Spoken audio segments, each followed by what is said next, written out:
አዲሱ የኢትዮጵያ ስታቲስቲክስ ማሻሻያ ረቂቅ አዋጅ ከተለያዩ ተቋማት የሚመነጩ መረጃዎች የሚቀናጁበት ከፍተኛ ጥራት ያላቸው መረጃዎች ለፖሊሲ አውጪዎችና ለውሳኔ ሰጪዎች ተደራሽ የሚሆኑበትን ምቹ ሁኔታ ይፈጥራል ተብሏል። የተባለው በሕዝብ እንደራሴዎች ምክር ቤት የፕላን በጀትና ፋይናንስ ጉዳዮች ቋሚ ኮሚቴ የኢትዮጵያ ስታቲስቲክስ ማሻሻያ ረቂቅ አዋጅን አስመልክቶ ዛሬ ይፋዊ የሕዝብ ውይይት ባካሄደበት መድረክ ላይ ነው። ምስሊያ ሺም በማሻሻያ አዋጁ ላይ ከምክር ቤቱ ለተነሱ አስተያየትና ጥያቄዎች ላይ የተሰጡ ምላሾችን አካታ ተከታዩን ዝርዝር ዘገባ አሰናድታለች። የፕላን በጀትና ፋይናንስ ጉዳዮች ቋሚ ኮሚቴ የኢትዮጵያ ስታቲስቲክስ አዋጅ ረጅም ጊዜ የቆየ ከመሆኑ ባሻገር ለአሰራር ማነቆ የሆኑ ስርዓቶችን ማሻሻል በማስፈለጉ የተሻሻለ መሆኑን የገለጸ ሲሆን ዘመናዊ የመረጃ አያያዝ ስርዓትን ለመከተል ብሎም መረጃ አያያዛችን ጥራት ያለው ወቅታዊና ታማኒ እንዲሆን ይህ አይነቱ ይፋ የባለድርሻና የሕዝብ ውይይት ማድረግ አስፈላጊ እንደሆነ አመልክቷል። አዲሱ የስታቲስቲክስ ረቂቅ አዋጅ በዘመኑ ስነ ዘዴዎች የተቃኘና የስታቲስቲክስ ይፋዊ መረጃ እንዲኖር ለማስቻል ያለመ ሲሆን የተቋማትን ሙያዊ ነጻነት የሚሰጥ የመረጃ ጥራትና ግልጸኝነትን የሚያመጣ እንዲሁም ከሌሎች አዋጆች ጋር የተጣጣመና የተቀናጀ እንደሆነ በፕላንና ልማት ሚኒስቴር የስታቲስቲክስ አማካሪ አቶ ቢራቱ ይገዙ በሰጡት ማብራሪያ ገልጸዋል። የኢትዮጵያ ስታቲስቲክስ ስርዓትን ዘመናዊ ለማድረግ የስታቲስቲክስ ስነ ምህዳሩንም ዘመኑ ከሚጠይቀው አሰራር ጋር እንዲሄድ የማስቻል ነገሮች ናቸው። ስለዚህ ይሄ ሲሰራ አንደኛ ገቨርናንሱንና ቅንጅቱን የበለጠ እንዲጠናከር የማድረግ የመረጃ ጥራትን የማሻሻል ግልጽነትን በሕዝብ ጋር ያለው የሚቀርበውን መረጃ አመኔታን የበለጠ ከፍ ለማድረግ አማካሪው ማሻሻያ ረቂቅ አዋጁ ከተለያዩ ተቋማት የሚመነጩ መረጃዎች የሚቀርቡበት ከፍተኛ ጥራት ያላቸው መረጃዎች ለፖሊሲ አውጪዎችና ለውሳኔ ሰጪዎች ተደራሽ የሚሆኑበትን ምቹ ሁኔታ ይፈጥራል ያሉ ሲሆን በቀረበው ማሻሻያ አዋጅ ላይ ከመድረኩ ተሳታፊዎች ጥያቄና አስተያየቶች ተሰጥተዋል። ለቀረቡት ጥያቄዎችም ምላሽና ማብራሪያ ተሰጥቶባቸዋል። አንዱ ፈተና እየሆነ የሚመጣው ሃርሞናይዝድ የሆነ ዳታ ላይ ነው እና በተለይ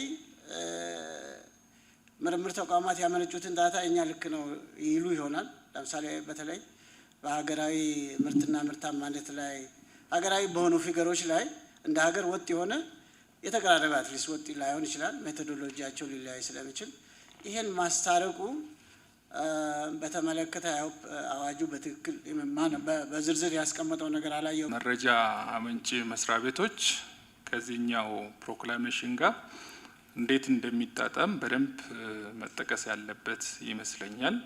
አንዳንድ ነገሮች የመስሪያ ቤቶቹን ኃላፊነት የመውሰድ አይነት ነገሮች አይቻለው። እነሱን በደንብ ብታዩ በዋነኝነት አስፈጻሚ ሆኖ ከተጠቀሰው ሚኒስቴር መስሪያ ቤት ባሻገር ሌሎች ሚኒስቴሮችም የተጠቀሱ በመሆኑ በግልጽ ለመለየት አስቸጋሪ ሊሆን ስለሚችል ሌሎች ሚኒስቴር መስሪያ ቤቶችንም ሊያመላክት በሚችል መልኩ ቢቀረጽ ያልተቀመጡ ለምሳሌ ሌሎች የኦፊሴላዊ መረጃ ምንጭ አካላት የሚያመነጯቸው መረጃዎችን ያላቸውን ፋይዳ በአግባቡ የለየና የሕግ ቅቡልነት እንዲኖረውና ባይንዲንግ እንዲሆኑም ያደረገ ነው ማለት ነው። በአጠቃላይ ከተፈጻሚነት ወሰን አንጻር ስናይ ይሄ አዋጅ ቀደም ተብሎ እንደተጠቀሰው የስታቲስቲክስ ጉዳይ ሕገ መንግስታዊ ጉዳይ ነው። የሀገር ሉዓላዊነት ጉዳይ ነው። መንግስት በመረጃ ላይ የተመሰረተ ፖሊሲ እንዲያወጣ ውሳኔ እንዲሰጥ የሚያግዝ ነው። ከዛም ባለፈ በአጠቃላይ በኢኮኖሚ ውስጥ ያሉ ባለድርሻ አካላት መረጃን በመጠቀም ትክክለኛ የሆነ ውሳኔ እንዲሰጡ የሚያስችል በመሆኑ በሀገር ደረጃ የምናመነጨው የኦፊሻል ስታቲስቲክስ ጉዳይ ተተግባሪነቱ በአጠቃላይ በሀገሪቱ የግዛት ወሰን ውስጥ ባሉ አካላት ላይ ሁላ የሚፈጸም ነው ማለት ነው።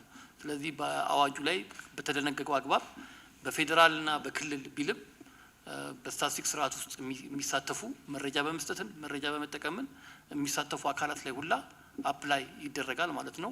በተለይ አገልግሎቱ ሰራተኞችን በተመለከተ ደሞዝና ጥቅማ ጥቅም በማጥናት ሲፈቀድ ተግባራዊ ያደርጋል ይላልና በምን ሲፈቀድ? በደንብ ሲፈቀድ ነው?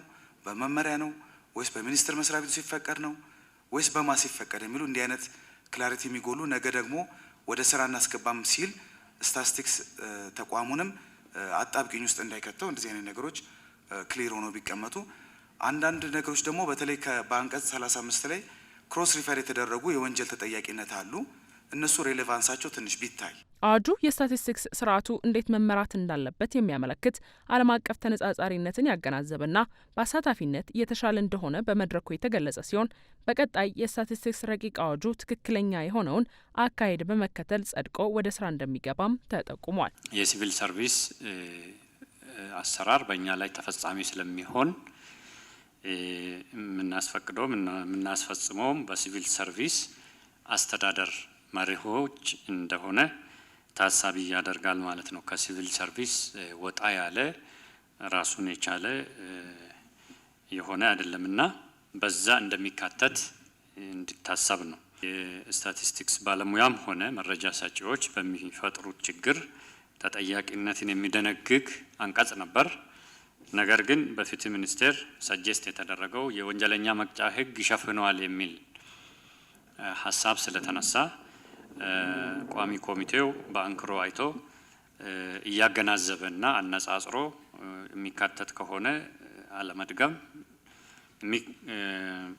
የማይካተት ከሆነ ደግሞ እንደገና ሪቪዚት እንዲደረግ አጽንኦት የተሰጠው ጉዳይ ነው። በሂሪንግ ጊዜ ያነሱትም ትክክል ነው ማለት ነው።